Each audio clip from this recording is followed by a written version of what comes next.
As-tu déjà ressenti ce vide étrange en pleine foule, entouré de voix, de sourires, et pourtant profondément ailleurs?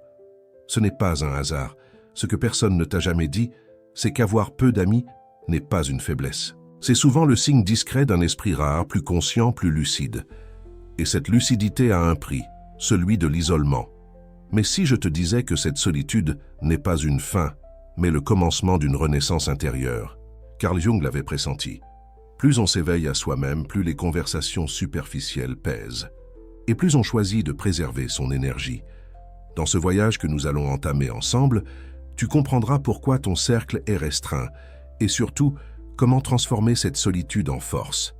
Si ce sujet résonne déjà en toi, prends un instant pour découvrir notre guide complet sur la souveraineté émotionnelle, disponible dans le commentaire épinglé. Ce n'est pas un simple e-book, c'est une carte pour retrouver l'équilibre que tu mérites. Reste jusqu'à la fin. Tu ne regarderas plus jamais ta solitude de la même façon. Il y a une vérité que l'on tait, mais qui façonne silencieusement les esprits les plus éveillés. Plus ta conscience s'élève, plus le monde qui t'entoure semble bruyant, creux, épuisant. Tu as grandi en entendant que le bonheur se mesure au nombre de contacts dans ton téléphone, au bruit des soirées remplies, aux éclats de rire partagés dans des groupes. Mais aujourd'hui, quelque chose en toi résiste à cette vision. Tu n'as plus l'énergie de faire semblant. Tes conversations manquent de profondeur, les échanges sonnent creux, et même les présences les plus proches ne comblent plus ce vide intérieur. Pourquoi? Parce que tu n'es pas en train de t'éloigner des autres, tu es en train de te rapprocher de toi-même. Carl Jung l'a parfaitement exprimé. La solitude ne vient pas de l'absence de personnes autour de nous, mais de l'incapacité à communiquer les choses qui nous semblent importantes. Et c'est exactement là que tu te trouves. Tu n'es pas asocial, tu es fatigué des masques, des discours superficiels, des attentes vides de sens. Ce n'est pas un défaut, c'est la marque d'une conscience qui s'éveille. Dans cette exploration, nous allons plonger dans les 10 raisons invisibles qui expliquent pourquoi les personnes qui pensent plus profondément, ressentent plus intensément, finissent par avoir peu d'amis. Et tu comprendras au fil des révélations que ta solitude n'est pas un fardeau, mais peut devenir le plus beau terrain de ta transformation intérieure. Prépare-toi. Ce voyage va réveiller des vérités enfouies et peut-être même t'ouvrir enfin à des connexions plus vraies, plus rares, mais infiniment plus précieuses. Première raison, la profondeur de ta pensée crée des distances, sans même que tu le veuilles. Tu l'as certainement déjà vécu. Tu lances un sujet passionnant, tu poses une question qui gratte l'âme, et en face, les regards se vident. Les sujets dérivent vers des banalités, des ragots ou pire encore, le dernier match de foot ou les soldes du moment. Ce n'est pas que les autres sont superficiels, c'est juste qu'ils ne vivent pas sur la même fréquence. Leur esprit préfère la légèreté, la distraction. Toi, tu cherches du sens, de la vérité brute, cette lumière qui éclaire les coins sombres de l'âme. Carl Jung disait que l'introverti cherche du sens, non de la distraction. Et c'est là toute la différence. Quand tu regardes le monde, tu ne vois pas simplement les faits. Tu perçois les causes cachées, les blessures invisibles, les non-dits derrière chaque regard. Ton esprit relie les points que personne ne voit. Tes questions dérangent, car elles ne s'arrêtent pas au comment, mais plongent directement dans le pourquoi. Mais à force de creuser là où personne ne veut descendre, tu finis par t'épuiser. Chaque tentative de conversation profonde devient un effort. Alors tu t'éloignes, pas par mépris, mais pour te préserver. La solitude devient un refuge doux, un espace où tu peux enfin respirer sans te brider, sans diluer ta pensée. Tu te rends compte que dans le silence, tu te sens plus nourri qu'au milieu de 1000 conversations inutiles. Et c'est là que le processus s'enclenche. Moins de mots, mais plus de vérité. Moins de présence, mais des liens plus authentiques. Première raison, la profondeur de ta pensée t'éloigne des autres, et c'est peut-être la plus grande bénédiction que tu n'aies jamais comprise. Il y a un moment dans la vie où l'on cesse de chercher frénétiquement à appartenir. Ce moment ne vient pas avec l'âge, mais avec l'éveil. Quand tu réalises que tu es fait d'une matière plus dense, plus rare, et que cette profondeur n'est pas un défaut à corriger, mais une richesse à préserver. Depuis l'enfance, on t'a appris que la réussite se mesure à la taille de ton cercle social, au bruit des rires autour de toi, à la quantité de messages dans ton téléphone. Mais à quoi bon tout ce vacarme? Si au fond tu te sens seul au milieu de la foule, as-tu déjà ressenti cette étrange impression d'être physiquement présent dans une pièce, mais intérieurement absent, de sourire à des blagues qui ne te font plus rire, de hocher la tête dans des conversations qui ne t'apportent rien, juste pour ne pas briser le fragile équilibre social? Ce n'est pas de la froideur, ce n'est pas de l'arrogance, c'est simplement que ton esprit a faim d'autre chose. Tu ne veux pas savoir ce que les gens ont fait ce week-end. Tu veux comprendre pourquoi ils agissent ainsi, quels rêves silencieux les animent, quelles blessures ils portent encore dans les plis de leur sourire. Tu veux percer les mystères cachés derrière les silences. Mais combien de fois as-tu essayé de tendre la main à cette profondeur pour voir la conversation s'effondrer en retour vers le dernier scandale People ou les promotions du moment? Alors, à force de trop essayer, tu as appris à te retirer. Pas parce que tu rejettes les autres, mais parce que tu refuses de t'abandonner toi-même. Parce qu'au fond, chaque conversation qui reste en surface te laisse un goût amer, un vide plus lourd que le silence. Carl Jung l'a si bien résumé. Plus une personne devient consciente, plus elle peut se sentir seule. Cette solitude n'est pas un malheur, c'est une traversée. Et parfois, la seule compagnie que tu puisses tolérer, c'est celle du silence. Ce silence qui, paradoxalement, t'écoute mieux que quiconque. Avec le temps, tu as compris qu'il vaut mieux quelques dialogues qui nourrissent l'âme que des centaines de bavardages qui l'épuisent. Mieux vaut un échange de regards sincères qu'une heure de discours creux. Mais cette prise de conscience a un prix, la solitude choisie, et c'est là que beaucoup se trompent. Ils pensent que tu es distant, froid, refermé. Ils ne voient pas que dans cette distance, tu protèges ce qu'il y a de plus précieux en toi. Ta clarté, ta vérité intérieure, ton besoin viscéral de profondeur. Tu t'es rendu compte que tu ne peux pas forcer les gens à plonger quand ils ont peur de l'eau, que tu ne peux pas rendre la superficialité intéressante. Alors tu t'es retiré discrètement, non par amertume mais par amour-propre, car à chaque fois que tu t'es forcé à rentrer dans ce moule, à rire quand tu n'en avais pas envie, à parler pour ne rien dire, tu t'es trahi un peu plus. Et un jour, le vide est devenu insupportable. C'est ce jour-là que tu as compris. Ta solitude n'est pas une punition, c'est une initiation. Tu ne cherches plus la quantité de présence, mais la qualité des présences. Tu préfères 1000 fois une soirée passée seule, à explorer les labyrinthes de ta pensée, qu'un dîner bruyant où ton âme s'ennuie. Ce n'est pas que tu refuses le lien, c'est que tu refuses le faux. Et dans un monde qui valorise le paraître, celui qui cherche l'authenticité devient forcément rare. Alors si tu as peu d'amis, ne le vois plus comme une malédiction. Vois-le comme le signe que tu ne te contentes pas de peu, que tu refuses les amitiés tièdes, les discussions fades, les relations sans racines. Et peut-être qu'un jour, au détour d'un silence partagé, d'un regard qui comprend sans juger, tu croiseras cette âme rare qui parle ta langue intérieure. Mais jusque-là, continue d'aimer ta propre compagnie. Continue de choisir la solitude plutôt que l'abandon de toi-même. Car au fond, la vraie question n'est pas « Pourquoi ? Suis-je seul ? Mais bien, avec qui puis-je être sans me perdre ?» Deuxième raison. L'hypersensibilité émotionnelle et sensorielle t'épuise. Même sans que tu t'en rendes compte, il y a quelque chose que les autres ne voient jamais, mais que toi tu ressens dans chaque cellule de ton corps, cette fatigue étrange qui ne vient ni d'un effort physique, ni d'un manque de sommeil, mais d'une surcharge silencieuse, d'un trop-plein de tout ce que tu captes et que les autres ignorent. Quand tu entres dans une pièce, tu ne vois pas simplement les gens. Tu ressens l'atmosphère. Tu captes l'infime tension dans les épaules d'une personne, la tristesse bien cachée derrière un sourire, l'agacement dans un simple changement de ton. Alors que les autres conversent sans souci, toi, tu luttes intérieurement contre le vacarme invisible de ces émotions non exprimées. Ce n'est pas juste de la sensibilité, c'est une hyper-réceptivité. Et cette capacité à tout percevoir, même l'invisible, est à la fois un don et un fardeau.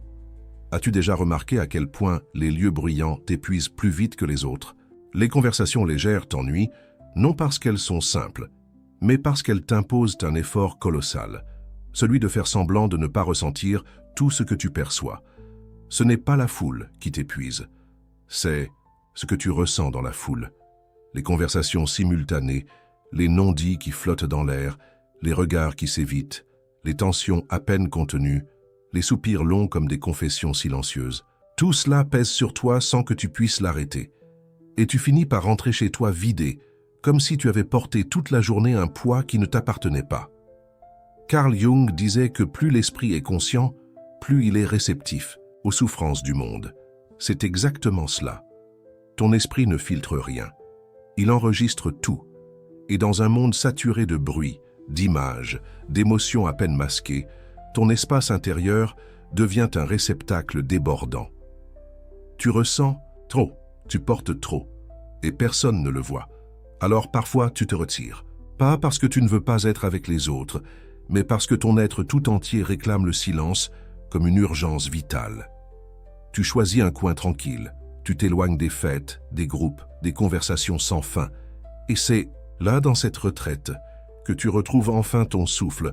Ce n'est pas de l'isolement, c'est une réanimation. La société ne comprend pas cette fatigue, elle ne la voit pas, mais elle est bien réelle. Des études montrent que les cerveaux plus introspectifs, plus analytiques, sont également plus sensibles aux stimuli externes. C'est comme si tu vivais avec un filtre défectueux. Tout passe, tout est absorbé. Et dans cette saturation, ton énergie s'évapore plus vite.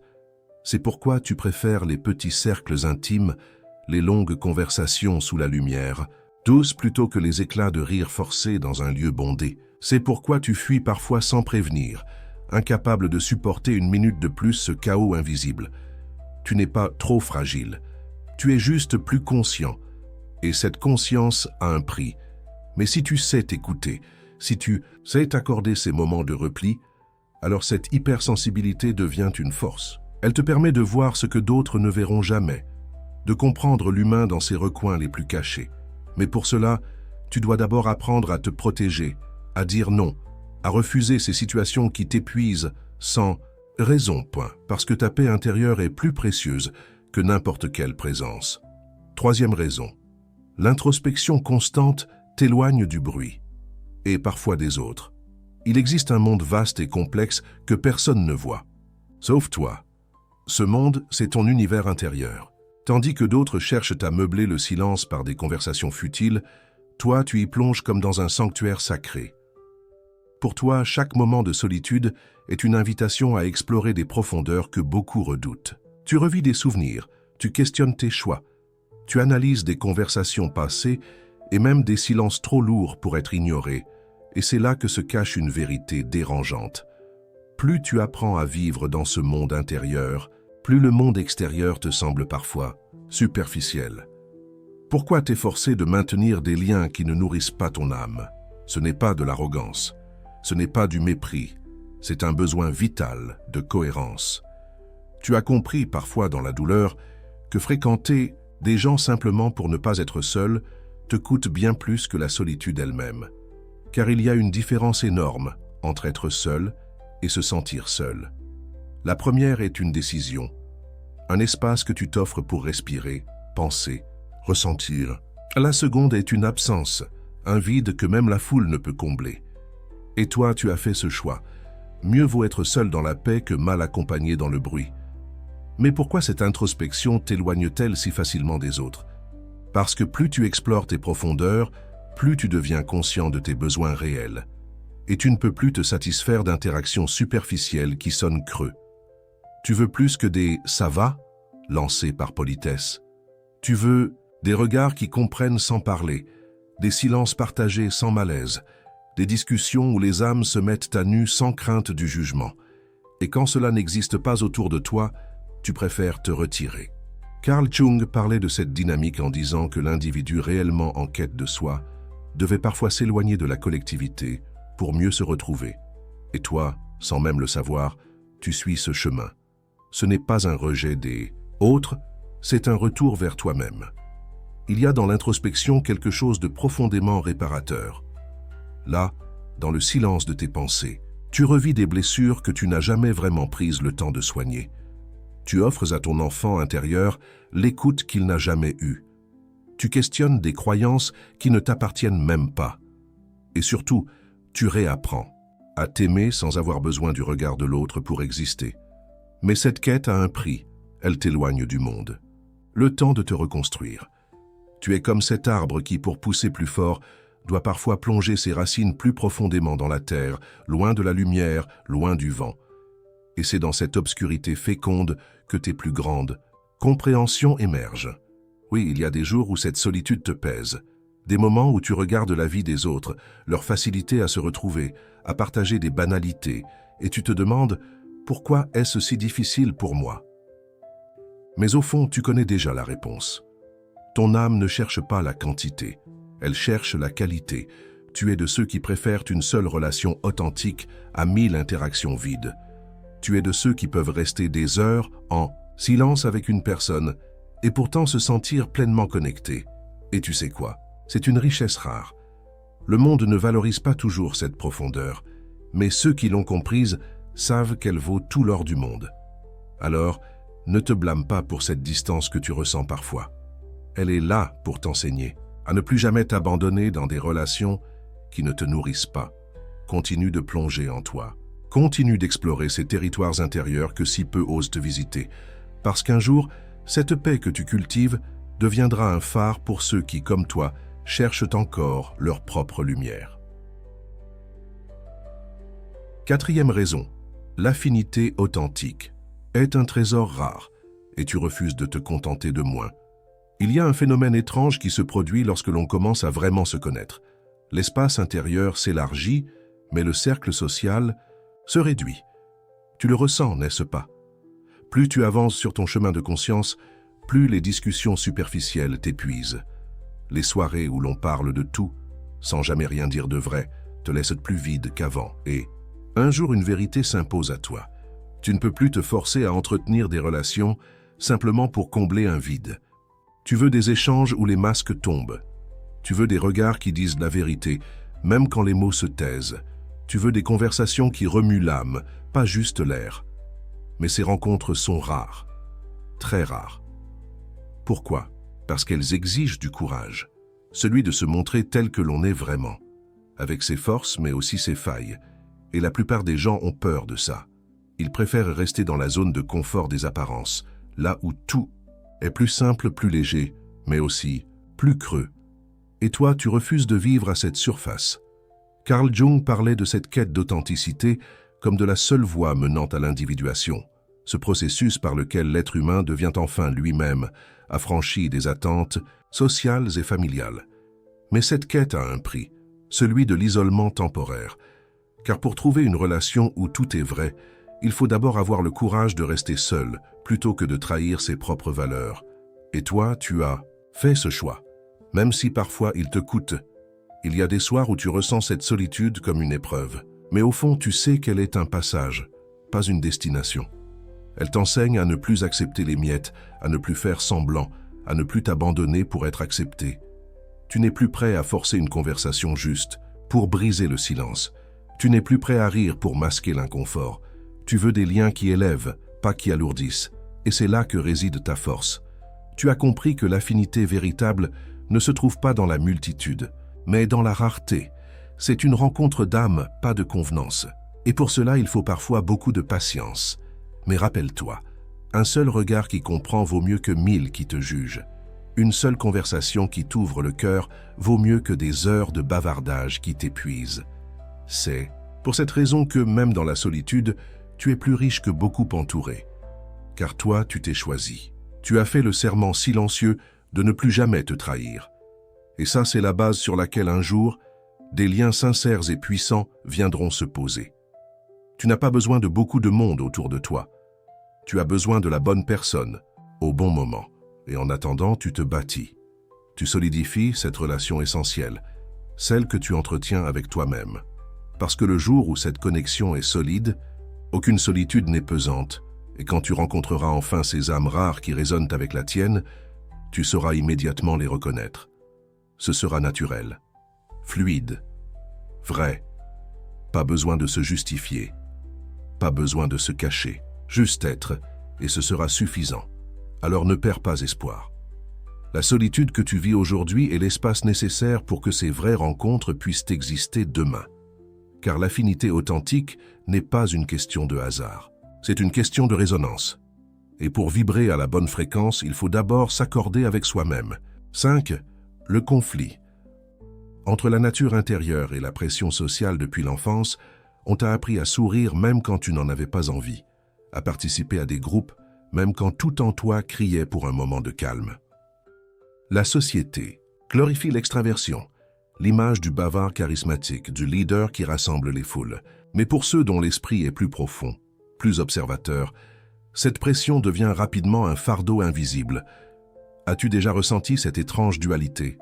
Vouloir être seul et en paix, mais te forcer à sortir, à rire, à faire comme tout le monde, simplement pour ne pas paraître asocial. C'est une tension constante. D'un côté, l'envie de préserver ton énergie, de rester fidèle à toi-même. De l'autre, la peur d'être jugé, rejeté, incompris. Carl Jung parlait de cette lutte entre la persona et le soi véritable. La persona est ce masque social que nous portons pour nous adapter, pour répondre aux attentes du monde. Mais plus tu t'identifies à ce masque, plus tu t'éloignes de ta vraie nature. Et à force de jouer un rôle, l'épuisement devient inévitable. Les personnes très intelligentes ressentent cette dissonance plus rapidement que les autres. Elles perçoivent immédiatement l'incohérence entre ce qu'elles vivent intérieurement et ce qu'on attend d'elles. Et souvent, par instinct de survie, elles finissent par s'éloigner. Non pas par arrogance, mais parce qu'il est tout simplement trop coûteux, émotionnellement, de continuer à trahir leur propre essence. Et la solitude, comme fertilisant créatif, contrairement à ce que beaucoup pensent, les grandes idées ne naissent pas dans l'agitation. Elles émergent dans le silence, dans ces moments où l'on se retire du bruit du monde pour écouter ses propres pensées. Pense à Nikola Tesla, à Albert Einstein, à Carl Jung lui-même. Tous ont compris qu'il est impossible de créer, de comprendre et d'innover sans moment de retrait. Jung avait même construit une petite tour à Bollingen, son refuge de solitude, où il se coupait du monde pour méditer, écrire et penser librement. La solitude, pour les esprits profonds, n'est pas un isolement, c'est un espace sacré, un laboratoire intérieur où les idées prennent forme, où les doutes se transforment en compréhension, où les blessures commencent à guérir. Ce n'est pas un hasard si tu as tes meilleures idées sous la douche, en marchant seul, ou dans ces nuits où tout le monde dort et où enfin, le silence t'enveloppe. C'est dans cet espace, loin des stimulations extérieures, que ton esprit peut connecter les points éparpillés, voir des schémas cachés, comprendre ce qui semblait flou. La solitude bien utilisée n'est pas une fuite, c'est une renaissance. Elle ne doit pas être subie, mais choisie. Lorsqu'elle est vécue avec conscience, elle devient l'endroit même où tu retrouves ta clarté, ta créativité et ton alignement. La dissonance cognitive constante. Mais il y a un autre facteur plus subtil et tout aussi épuisant, cette sensation permanente que quelque chose ne va pas dans les interactions sociales. Tu es déjà resté silencieux dans une conversation, incapable de t'investir pleinement parce que tout te semblait faux. Tu entends les gens parler de bonheur tout en sentant leur amertume. Tu vois des sourires forcés, des amitiés superficielles, des engagements creux. Et cette contradiction, même si elle est invisible pour beaucoup, te saute aux yeux. C'est ce qu'on appelle la dissonance cognitive constante. Un état où ce que tu perçois ne correspond jamais vraiment à ce que les autres expriment. Tu entends une chose, mais tu en ressens une autre. Et ce décalage te plonge dans une fatigue mentale intense. Pourquoi? Parce que ton esprit est toujours en train d'analyser, de corriger, de filtrer l'incohérence. Là où d'autres laissent simplement passer ces contradictions, toi, tu ne peux pas t'empêcher de les remarquer et de les questionner. Avec le temps, ce frottement entre tes attentes de sincérité et la réalité souvent décevante du monde social crée un bruit mental permanent. Ce n'est plus seulement une fatigue physique, c'est un épuisement existentiel. Et face à cette dissonance constante, beaucoup d'esprits brillants choisissent, encore une fois, le retrait. Non pas parce qu'ils rejettent le monde, mais parce qu'ils ne peuvent plus supporter de faire semblant. 8. L'isolement. Comme mécanisme de protection, il arrive un moment où s'éloigner des autres ne relève plus d'un simple choix, mais devient une nécessité. Lorsque tu as trop souvent tenté d'établir des liens sincères, que tu t'es heurté à l'indifférence ou à la superficialité, une forme de lassitude s'installe. Tu arrêtes d'essayer, non pas par arrogance mais par survie. Chaque tentative devient une dépense d'énergie inutile. Chaque nouvelle déception pèse un peu plus sur ton cœur fatigué. Alors, l'isolement devient un bouclier. Carl Jung appelait cela une réaction naturelle de l'inconscient. Lorsque l'extérieur devient hostile ou incompréhensible, l'âme cherche refuge à l'intérieur. Elle construit des murs invisibles, pas pour exclure, mais pour se préserver. Mais attention, cet isolement est un terrain glissant. Ce qui commence comme une protection peut se transformer en prison. Tu t'habitues à ne plus tenter, à ne plus t'ouvrir, à ne plus faire confiance, et ce qui te protégeait devient ce qui t'enferme. Il est essentiel de reconnaître quand cet isolement est temporaire et salutaire, et quand il devient une fuite. L'important n'est pas de ne plus jamais souffrir, mais de choisir consciemment quand tu veux t'ouvrir à nouveau et à qui. 9. Le piège de l'illusion de supériorité intellectuelle, un des plus grands dangers pour les esprits brillants et sensibles, c'est de tomber dans le piège subtil de la supériorité intellectuelle. Quand tu passes ta vie à te sentir en décalage, à ne pas être compris, à voir les incohérences que les autres ignorent, il est facile de glisser vers une pensée intérieure. À quoi bon essayer? Personne ne me comprend. Au début, c'est une protection. Mais avec le temps, cela devient un filtre déformant. Tu commences à cataloguer les autres avant même de leur laisser une chance. Toute conversation qui ne touche pas directement à tes centres d'intérêt devient inintéressante. Toute personne qui n'a pas ton rythme mental est rapidement jugée. Carl Jung mettait en garde contre cette unilatéralité. Quand l'esprit s'identifie trop à une seule facette de lui-même, ici l'intellect, il rejette tout ce qui ne correspond pas à ce modèle. Et cette rigidité devient un mur plus épais que n'importe quelle solitude choisie. Le vrai danger, c'est que cette posture ferme te prive aussi de rencontres inattendues, de conversations simples mais réconfortantes, d'échanges qui, sans être profonds, apportent un peu de légèreté à l'existence. La véritable intelligence ne ferme pas des portes. Elle sait quand s'ouvrir, quand écouter, quand simplement être là sans besoin de tout analyser ou intellectualiser. 10. Le chemin de l'individuation, la dernière raison, et sans doute la plus importante, la solitude devient nécessaire sur le chemin de l'individuation. Pour Carl Jung, l'individuation est ce processus sacré par lequel tu cesses de te définir à travers les attentes extérieures. Tu ne vis plus pour satisfaire les projections de tes parents, les normes de la société ou les idéaux de ton ego. Tu cherches à devenir toi, entièrement, dans toute la complexité de ton être, lumière et ombre comprises. Mais ce voyage intérieur ne se fait pas en groupe. Il commence dans le silence, dans l'éloignement des distractions sociales. Tu as besoin de cette distance pour entendre tes vérités profondes, pour regarder tes blessures sans filtre, pour faire la paix avec tes parts d'ombre. C'est une forme de solitude qui n'est ni triste ni froide. C'est une solitude habitée. Un espace où tu te retrouves, où tu reconstruis ton être, où tu te réalignes avec ce qui est essentiel. Et une fois que ce processus est en cours, la vie change. Tu reviens vers les autres différemment, plus authentique, plus vrai, capable de t'ouvrir sans te perdre. Mais attention, ce chemin n'est pas une excuse pour t'enfermer dans l'isolement. Il s'agit d'une phase, d'un passage nécessaire, pas d'une destination finale. Après tout ce que nous venons de traverser ensemble, une vérité se dessine clairement. La solitude n'est pas toujours un fardeau. Parfois, c'est une renaissance. Tu as peut-être passé des années à croire que ta différence était un poids, que ton besoin de silence était une anomalie, que ta difficulté à créer des liens était une faiblesse. Mais si au fond tout cela n'était qu'un appel à mieux te comprendre, à revenir à toi, à t'honorer enfin. Carl Jung disait « Qui regarde à l'extérieur rêve, mais qui regarde à l'intérieur s'éveille. » Et c'est bien cela que tu es en train de vivre. Une traversée intérieure, un retour à l'essentiel. Tu n'es pas étrange, tu es conscient, tu n'es pas distant, tu es en quête de véritable connexion, tu n'es pas vide, tu es en train de faire de la place pour ce qui compte vraiment.